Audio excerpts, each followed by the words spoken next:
Ang brand na to ay Acts 36. So, kinuha ko to sa aking paboritong Bible verse na Acts 3, verse 6. So, nasabi doon, but Peter said, I have no silver and gold, but what I do have, I give it to you. So, ang Diyos ang pastol, tayo ay kanyang tupa. Sunod lang sa utos para wala ng problema. Huwag pangunahan, huwag ka mauna.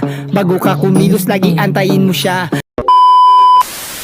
what's up guys? This is Jeff. At ngayong araw, so mayroon akong ipa-plug. So may ginagawa kasi akong clothing brand. Isa siyang board riding gospel apparel for skater, for surfer, tas board riding skimboard. Para skimboard pala. So ngayon ay dito ako sa Photoshop. So nililayout ko yung nagre-brand ako, gumawa ako ng bagong logo ng Acts 36. So ito yung logo nito mas ano na siya, mas nandun siya sa brand ko.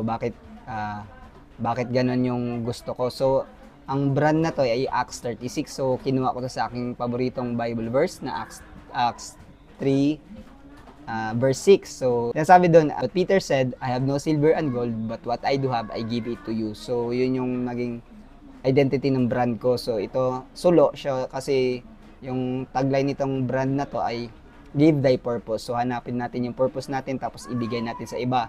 Ito yung nagsisimbolize doon sa torch, 'di ba? Yung sulo.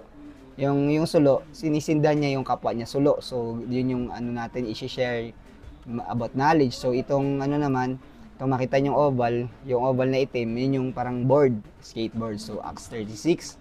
At dito ko ni-layout yung logo na dito sa Photoshop. Tapos ito na yung neck label natin, yung dito neck label. So, at yun lang guys. So, support me sa aking clothing brand. So, nag-iipon pa rin ako. So, mga sunod siguro mag-release na tayo ng merch natin. So, let's go.